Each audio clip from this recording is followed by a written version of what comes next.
Eh bien, bonjour à toutes et à tous, j'espère que vous allez tous, c'est tout bien. On se retrouve aujourd'hui pour parler d'un guide de lecture sur le personnage de Green Lantern, tout simplement. Voilà, un personnage que j'ai appris à aimer durant mes lectures, voilà, que j'ai appris à beaucoup aimer même, qui est peut-être devenu un de mes personnages, aller dans le top 5, hein. On va pas non plus aller trop, mais vraiment dans le top 5 de mes personnages préférés, c'est vraiment un personnage que j'adore maintenant. Et franchement, voilà, bon, avec la série Green Lantern qui va apparaître d'ici je ne sais pas quand, mais qui apparaîtra et potentiellement, voilà, espérer d'avoir une bonne série Green Lantern dans le DC ou de Gun, et puis avec toutes les reviews que j'ai fait sur Green Lantern, autant faire justement un guide de lecture sur le personnage de Green Lantern tout simplement. Alors évidemment, euh, la vidéo va se faire en plusieurs parties. Tout simplement parce que justement, il va y avoir déjà dans l'ordre chronologique, évidemment, hein, voilà, de la première histoire en VO, en VF, pardon, parce qu'en VO, je ne lis pas de VO, donc ça va être compliqué, mais de la première histoire en VF éditée par Urban Comics jusqu'à la plus récente, évidemment. Et en soi, à chaque lecture, je vous dirais c'est une porte d'entrée ou non. Et après, on finira bien entendu sur les Elseworlds, évidemment. Même si euh, vous allez voir qu'il y en a un qui, sans trop en dire, n'est pas un Elseworld, à mes yeux. Enfin bref, on en reparlera plus tard. Alors, tout simplement, déjà, le premier récit, Green Lantern, c'est déjà celui-là, voilà. Le Green Lantern Green Arrow, pardon, réalisé par Denis Sonoy et Neil Adams. Alors, Green Lantern Green Arrow, hein, évidemment, si vous n'avez pas encore vu mes reviews, je vous laisse savoir, mais évidemment, Green Lantern Green Arrow, c'est tout simplement ça, voilà, les dessins. C'est un récit c'est déjà le tout premier récit sur Green Lantern, hein. Alors, édité chez Urban, hein, qui en vrai est un bon récit, même si, vous voyez, on m'en a beaucoup dit de bien. On m'a beaucoup dit, oui, il faut que tu ailles voir Green Lantern, il faut que tu lises ce titre absolument, etc. Bon, moi, je n'ai pas tout trouvé tant que ça hyper bien. Il était bien, oui, mais il n'était pas non plus extravagant, on va dire. Alors évidemment, voilà, pour moi, c'est du old school. Donc, évidemment que vaut mieux peut-être pas. Voilà, regardez. Vaut mieux peut-être pas aller sur ce récit si vous êtes un nouveau lecteur. Si vous êtes un nouveau lecteur, je vous conseille d'attendre encore encore un récit. Et après celui-là, il y aura un récit vraiment pour les nouveaux lecteurs. Mais là, ce Green Lantern Green Arrow, c'est vraiment un récit, je trouve. Oui, vous pouvez le lire, mais il faut vraiment le lire après que vous ayez quand même déjà un pied dans l'étrier, comme on dit, sur le personnage de Green Arrow, tout simplement. Parce que vous allez être perdu, Green Lantern, pardon. Parce que je trouve que ça pose beaucoup de bases, etc. Par exemple, ça va dire comme quoi la lumière jaune bloque les pouvoirs des Green Lantern, etc. Si vous ne savez pas pourquoi, ça peut être compliqué. Mais franchement, euh, c'est un récit qu'il faut. Alors, c'est un indispensable, hein, je trouve. C'est vraiment un récit pour comprendre le personnage de Green Arrow. Faut l'avoir lu tout simplement. De Green Arrow. Mais aussi de Green Lantern. Tu vois, les deux personnages, faut les avoir lus. En plus, surtout que voilà, Green Arrow et Green Lantern ont quand même une relation assez amicale. Alors, on voit pas Flash, même s'il y a le numéro de Flash, mais bref. Mais voilà, c'est vraiment un récit qu'il faut voir, faut avoir. Ce n'est pas une porte d'entrée, hein. Évidemment, ce n'est pas du tout une porte d'entrée. Faut vraiment pas aller dessus si vous êtes un nouveau lecteur. Alors, c'est au prix de 35 euros. Si je ne me trompe pas, de toute façon, vous aurez le prix à chaque récit. J'essaierai de mettre le prix quelque part pour évidemment vraiment vous le donner parce qu'il y a des récits, avec la hausse des prix, je l'avais payé moins cher.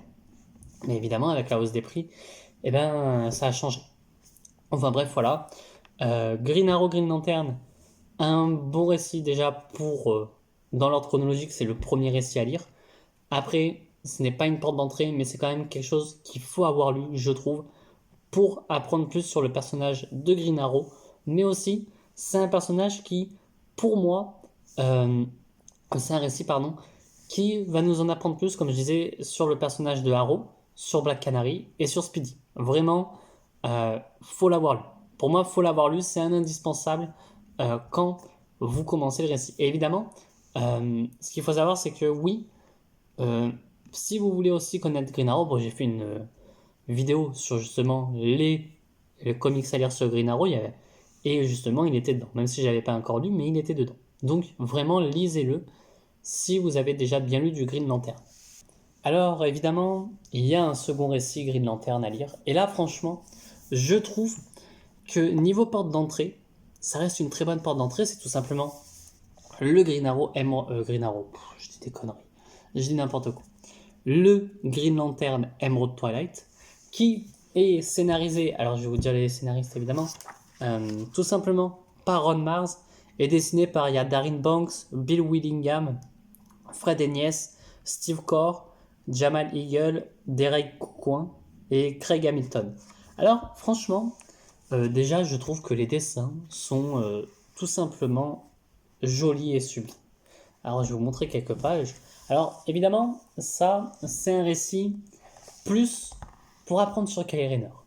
L'autre c'était Al Jordan, lui c'est surtout Kyle Rayner. Pour savoir, pour la petite anecdote évidemment, c'est que Kyle Rayner c'est le 4e Green Lantern. Pour ceux qui ne savaient pas, encore dans les 2-3 du fond qui ne savaient pas.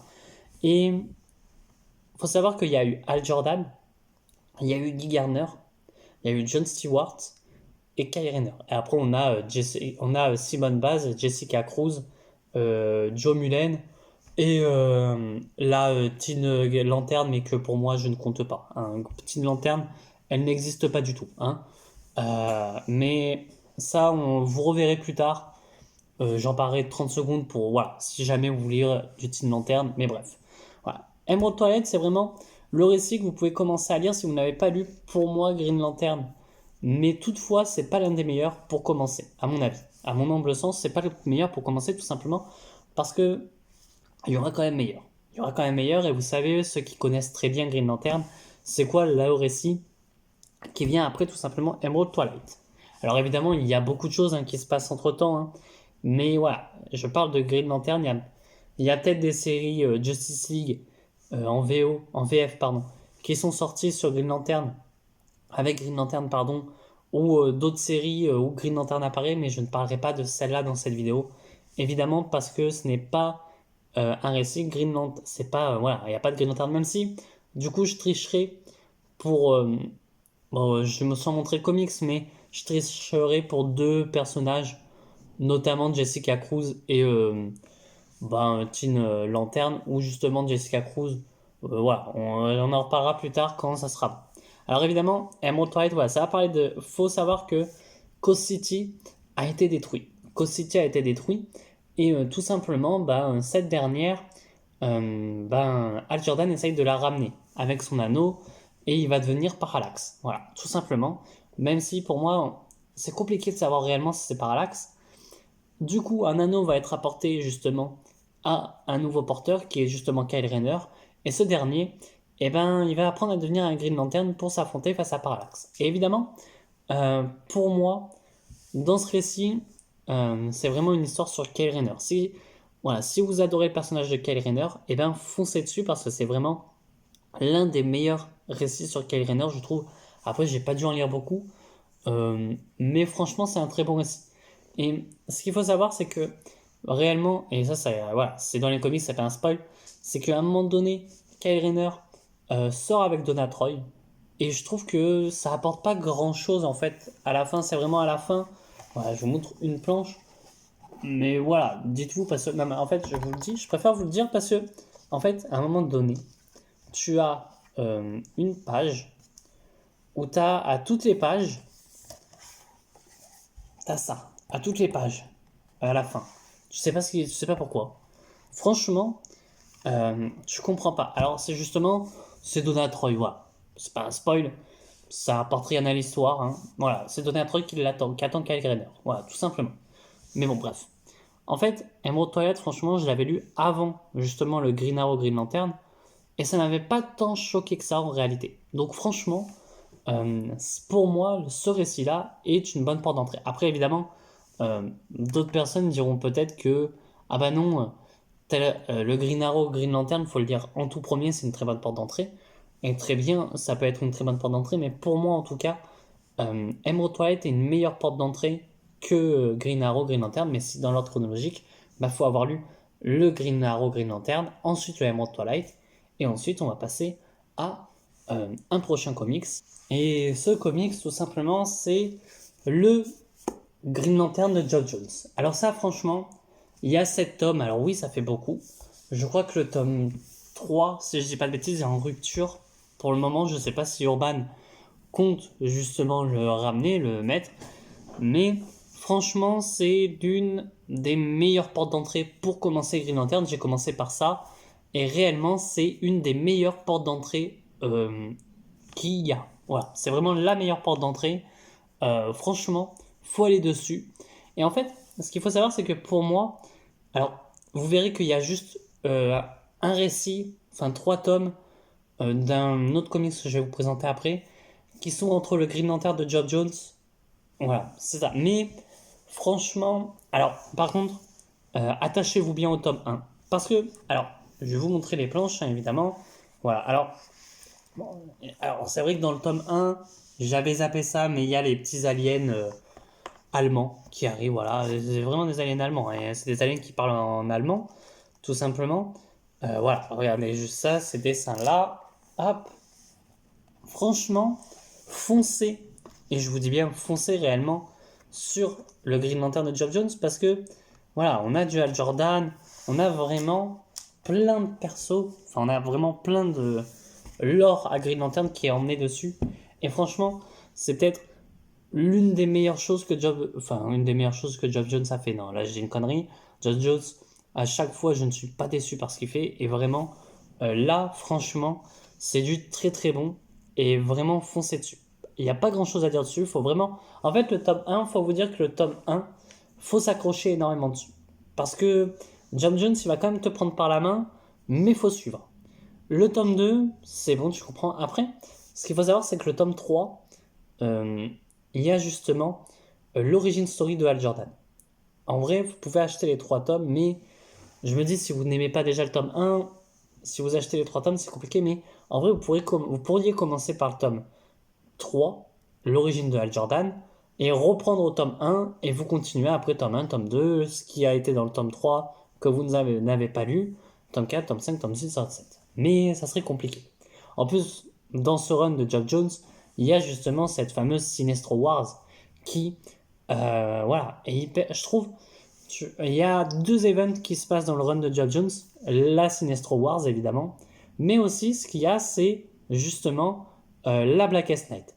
Et franchement, entre la Sinestro Wars et la Blackest Night, je préfère beaucoup plus la Sinestro Wars, parce que je trouve que la Blackest Night, ouais, elle est pas tant bien que ça. Je préfère mieux la Sinestro Wars que la Blackest Night. Peut-être qu'un jour on en parlera de la Sinestro Wars. On verra. On verra. C'est pour le moment pas dans les vidéos de la chaîne, mais en tout cas voilà.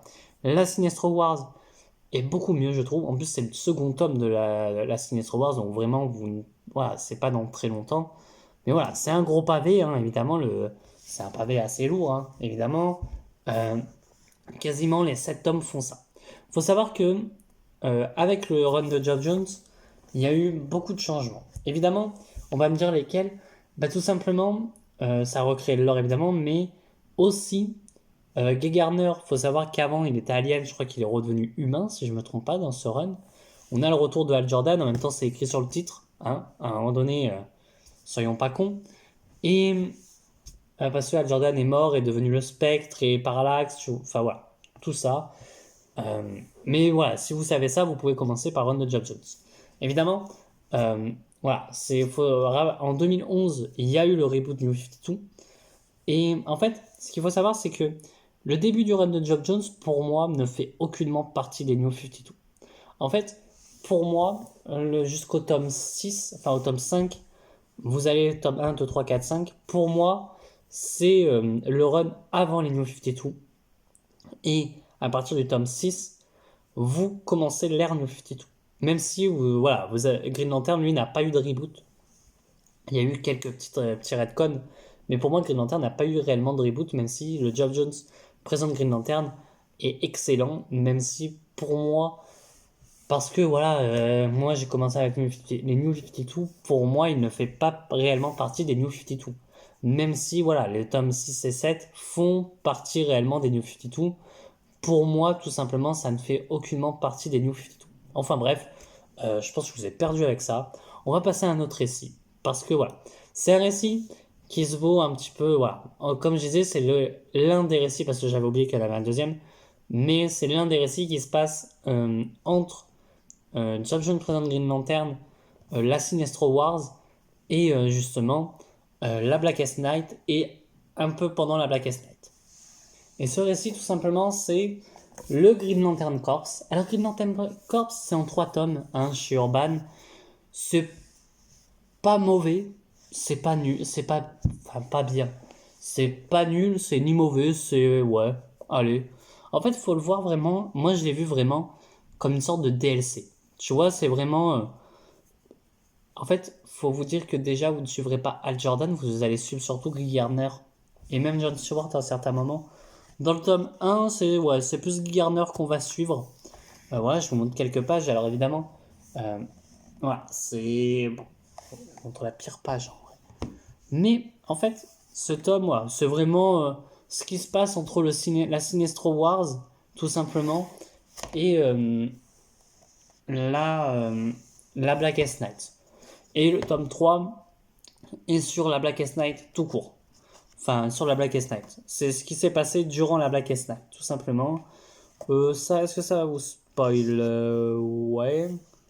Mais en fait, voilà, faut vous dire que si vous commencez, bon, ça va pas spoil en vérité. Voilà, en vrai, c'est très joli, hein, les dessins sont très jolis, mais c'est pas non plus les meilleurs récits. Vraiment, pour moi, le meilleur des récits, c'est vraiment le Green Lantern de Geoff Jones, en fait. C'est vraiment le récit qui est réellement au-dessus des autres, quoi. Il n'y a pas autre chose à lire. Lisez d'abord le Green Lantern de Geoff Jones, et après, voilà, en fait, pour moi, vraiment, c'est vous lisez d'abord le Green Lantern de Geoff Jones, et ensuite vous pouvez aller à droite à gauche tranquillement, tu vois, aller par exemple lire le Green Arrow Green Lantern, aller lire justement le Emerald Twilight, même si pour moi ça reste une bonne porte d'entrée.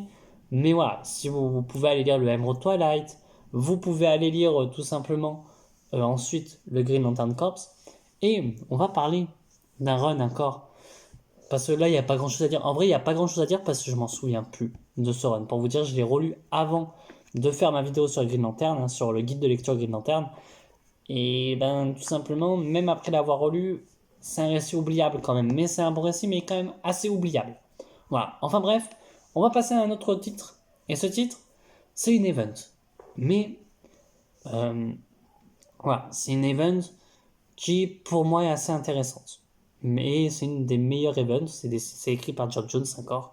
Voilà.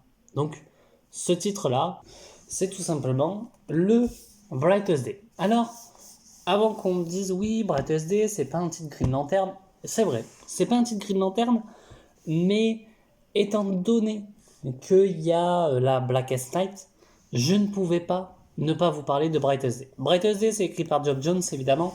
En fait, ça suit tout simplement ce qui s'est passé après la Blackest Night. Justement. Voilà.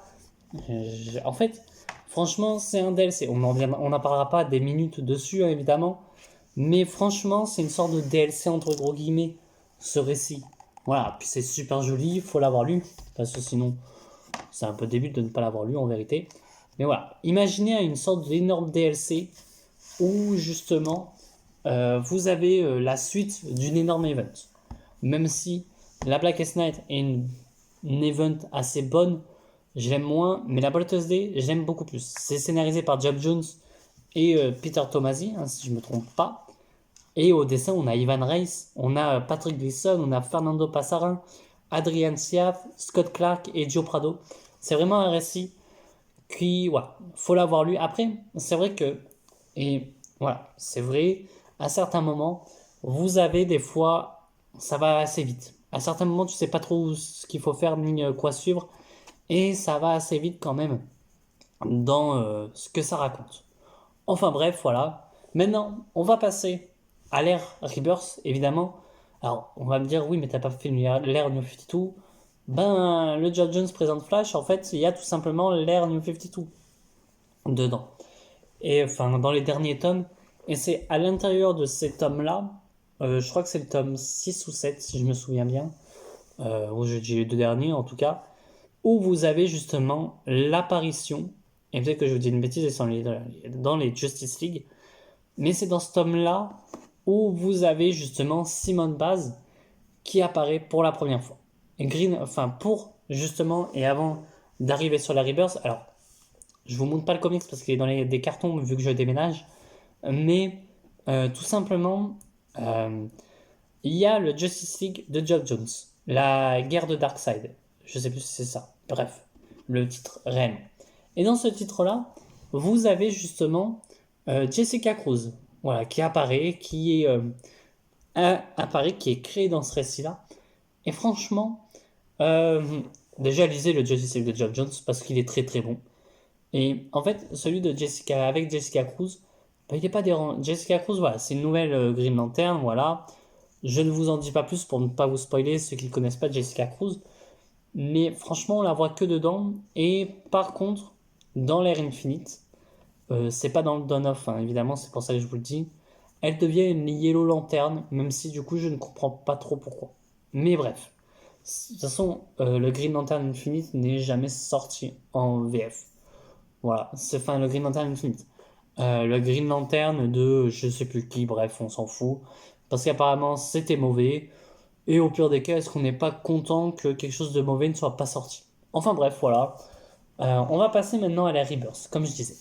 Alors, cette Rebirth, voilà. Il y a deux titres dans la Rebirth, et après on passera à l'ère Infinite évidemment. Et je vous dirai juste un récit qui est de l'ère Rebirth. C'est déjà le premier titre, Green Lantern Rebirth, voilà. Scénarisé par Robert Venditti, évidemment.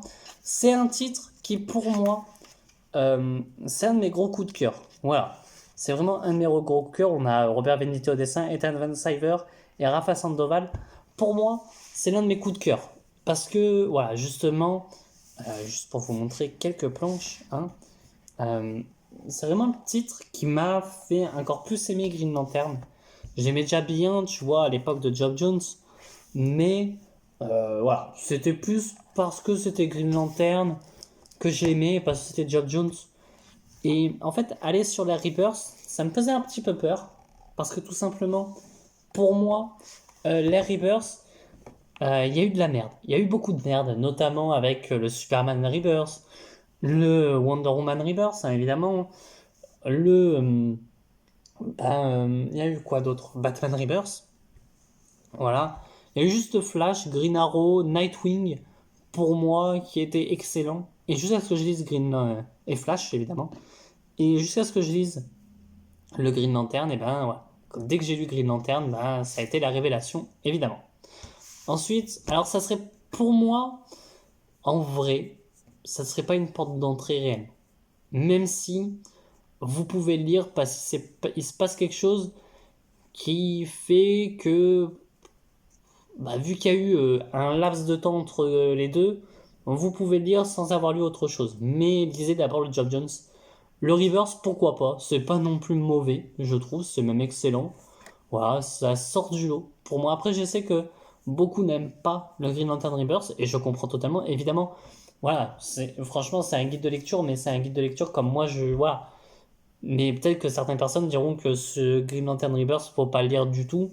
Ce titre-là, faut pas l'avoir lu. Ce titre-là, faut l'avoir lu avant de lire Green Lantern. Évidemment, moi, je mets pas en plus tout ce qui est les Flash, enfin les Justice League. Donc, évidemment que, ben, à un moment donné, dans le Justice League de Geoff Jones, ça tout le corps des Green Lantern qui débarque. Moi, je le mets pas dedans parce que pour moi, c'est pas un récit Green Lantern à proprement parler. Là, on parle vraiment d'un récit Green Lantern. Voilà, tout simplement. Alors, évidemment, on a un récit qui, je vais être très honnête avec vous, hein. Je vais être très honnête, hein, de toute façon vous aurez vu les vidéos, c'est sorti avant. Voilà, on va parler de ça 30 secondes. C'est joli, oui, ne l'achetez pas, c'est de la merde. Vraiment, c'est de la merde. Parce que tout simplement c'est Grant Morrison là, et part dans ses délires. Non, franchement, n'y allez pas. Allez directement, et je vais être très honnête, sur le Flash de Jeremy Adams. Voilà, allez directement dessus. Franchement, le Flash de Jeremy Adams, c'est beaucoup mieux.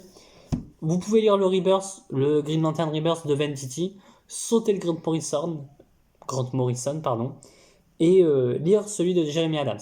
J'ai totalement compris, parce que j'avais lu le Dawn of the Green Lantern avant de lire le Hal Jordan Green Lantern, j'ai totalement compris ce qui se passait dedans. Il y a juste 2-3 trucs, mais je ne spoilerai pas parce que apparemment, via DeviantProd qui lit les AVO, aurait dit comme quoi qu'il y a un truc qui se passe dedans, serait sûrement dans le tome 2. Donc, je ne vais pas spoiler pour ceux qui aimeraient continuer justement. Mais voilà, franchement, le récit de Geoff Johns est beaucoup meilleur que de Jeremy Adams. Et franchement, c'est une excellente porte d'entrée, je trouve, pour débuter l'univers de Green Lantern. Je crois que j'avais dit dans ma review que c'était pas une porte d'entrée.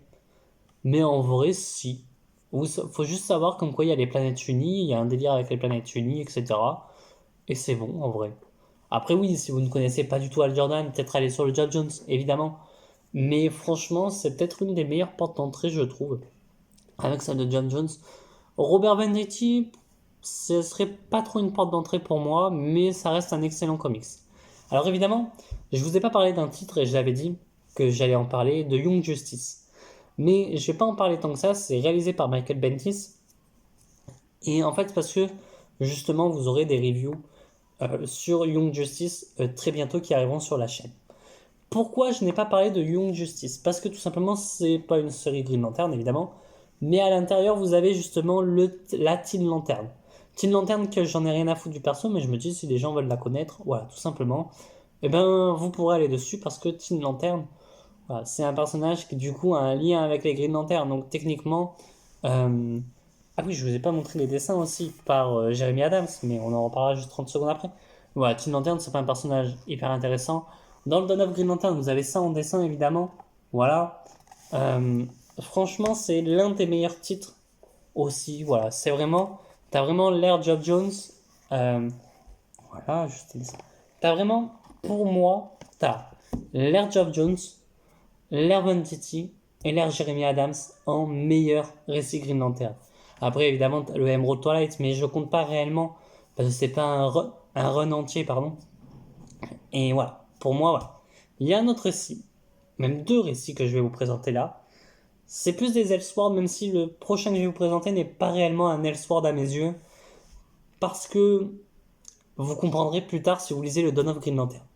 C'est pas dans le tome 1, donc c'est pas du spoil, mais vous comprendrez pourquoi je vous dis que l'un des deux n'est pas un récit. Et puis, le Black Label, en vrai, pour moi, à mes yeux, on fait en sorte que ce soit un Elseworld, mais ça en est plus réellement un, tu vois. Alors évidemment, vous avez en récit, j'allais vous montrer le prochain récit, donc non. Vous avez le récit Far Sector. Far Sector réalisé par N.K. Jemisin et dessiné par Jamal Campbell. Alors ce récit, bon, il est merveilleux, évidemment. Hein, juste les planches, là, trop rien. Juste les planches qui sont merveilleuses, hein, tout simplement. Voilà. En fait, pourquoi je vous dis que tout simplement, ce récit n'est pas un Elseworld à proprement parler, c'est que déjà sur la couverture, bon après on va me dire c'est qu'une couverture du Hal Jordan Green Lantern, et ben vous l'avez, Giamlo, si je ne me trompe pas, Joe Mullen, pardon, Joe Mullen. Voilà, c'est un récit assez intéressant, voilà, c'est une enquête spatiale, un space opéra, où dedans vous allez suivre Joe Mullen qui est un peu cette Safe Water, je ne sais plus, le personnage, vous savez, ce personnage-là qui sert un peu de... comme si c'était le spectateur, tu vois, qui apparaît dans un monde qui existe déjà et qui ne connaît pas réellement ce qui se passe. Donc là, Joe Mullen, elle sert vraiment à ça. Alors, c'est une Green Lantern, évidemment, mais elle sert vraiment à t'aider, toi, en tant que lecteur, à savoir ce qui se passe dedans. Et franchement, c'est un des meilleurs récits, je trouve. Enfin bref, voilà, allez le lire. Franchement, il est merveilleux. Et en vrai, j'aimerais bien que Joe Mullen apparaisse voilà, dans la continuité, parce que franchement, ça reste un personnage très intéressant. Après, je ne l'ai pas revu depuis. Alors, dans l'ère de Grant Morrison, hein, c'est juste sur la couverture, puis basta. Alors, vous avez aussi... Alors, malheureusement, le 3e tome a été annulé, mais une excellente porte d'entrée, je trouve aussi, pour lire le Green Lantern Terre 1. Alors Green Lantern Terre... Je vais y arriver. Green Lantern Terre 1, c'est réalisé par Corinna Bechko et Gabriel Hardman. Alors, ce récit, vous allez vous plonger dans une recréation, je sais pas si ça se dit, bref, on va le dire, une recréation des origines de Hal Jordan. Un Hal Jordan qui ne sera pas pilote d'essai, évidemment, mais qui sera dans l'espace déjà, qui va travailler pour Ferris Galactic. Et ce dernier, tout simplement, va faire la rencontre d'un anneau, mais évidemment... Alors les dessins peuvent faire peur, évidemment, mais franchement, moi, je les aime bien. Après, je sais qu'en quoi les dessins, c'est assez subjectif, et si vous n'aimez pas les dessins, eh ben ce n'est pas grave, tout simplement. Et n'allez pas dessus si vous ne les aimez pas, mais franchement, c'est vraiment un des meilleurs récits, je trouve. Alors j'ai l'impression de dire tout le temps ça. On va me dire, tu travailles pour Urban, non. Et si Urban, un jour, veut m'envoyer des comics, pourquoi pas? Allez, pourquoi pas, soyons fous. Mais franchement, Green Lantern Terre 1, alors c'est en 2 tomes, hein, évidemment, chez Urban Comics. Dans le second tome, vous avez justement l'apparition de John Stewart. Voilà, je vous le dis, de toute façon, il est sur la couverture. Et justement, ce Green Lantern Terre 1 va... Alors, peut-être c'est faux, mais je pense que Gunn va un petit peu s'approprier ce qui a été écrit dedans. Hein. Alors bien sûr, j'espère qu'il va prendre ce qu'a fait Geoff Jones, ce qu'a fait Venditti. Et il y avait des idées dans ce que faisait Grant Morrison, mais sauf que vu que c'était trop intelligent, fallait comprendre. Donc bon, mais j'espère qu'il va prendre un peu de chaque comics, tu vois, de Green Lantern. Alors évidemment qu'il prendra aussi ce qui a été fait en VO, voilà. Mais en VF, faut juste que ça sorte. J'espère qu'un jour ça sortira. Qui sait, peut-être un jour un Green Lantern Chronicles, hein, on ne sait pas. Enfin bref, voilà. Voilà. Alors lui, c'est vraiment une très bonne porte d'entrée. Après, dites-vous que vous n'aurez jamais la fin parce que ça a été annulé. Et non pas annulé en VO, en VF. Hein. C'est pas genre Urban qui a dit on publie pas le tome 3. C'est vraiment qu'en VO, ça n'a pas continué. Même la gamme Terre 1 n'a jamais continué en VO. Et je pense qu'en vrai, ça peut être bien de faire... Alors, un guide de lecture sur les Terres 1, ça va pas être si difficile que ça, mais ça peut être une bonne idée, je me dis. Enfin bref, voilà. Un très petit guide de lecture. Hein, évidemment, un très petit de 30 et quelques minutes, mais un très petit guide de lecture, je trouve. Voilà, c'est... Franchement, Green Lantern est devenu mon personnage préféré, et franchement, j'espère avoir plus de récits sur lui. Parce qu'en vérité, Green Lantern, avant, pour moi, c'était vraiment le personnage qui ne servait juste à avoir une bague, un anneau et faire des constructions. Mais non, Green Lantern, c'est plus que ça. Et je vous invite vraiment à lire du Green Lantern. Parce que c'est un personnage tout bonnement hyper intéressant. Et franchement, qui a des histoires à raconter et qui ne sont pas racontées à sa juste valeur, je trouve. Voilà, il y a juste Geoff Jones, Venditti et Jeremy Adams qui sortent énormément du lot. Après, bon, il y a le Emerald Twilight, évidemment. Tous sont bien, à part le Grant Morrison. Mais sinon, tous les récits sont bien. Enfin bref, voilà. Sur ce, moi je ne sais plus. Il y aura très bientôt d'autres vidéos, hein, des reviews comics. Moi, je vous dis à très bientôt. Et à très vite pour de prochaines vidéos. Dites-moi ce que vous pensez de Green Lantern, tout simplement. Est-ce que certains récits seraient plus des portes d'entrée que d'autres, à vos yeux? Enfin bref. Moi, je vous dis à très bientôt et à très vite pour de prochaines vidéos. Allez, ciao tout le monde!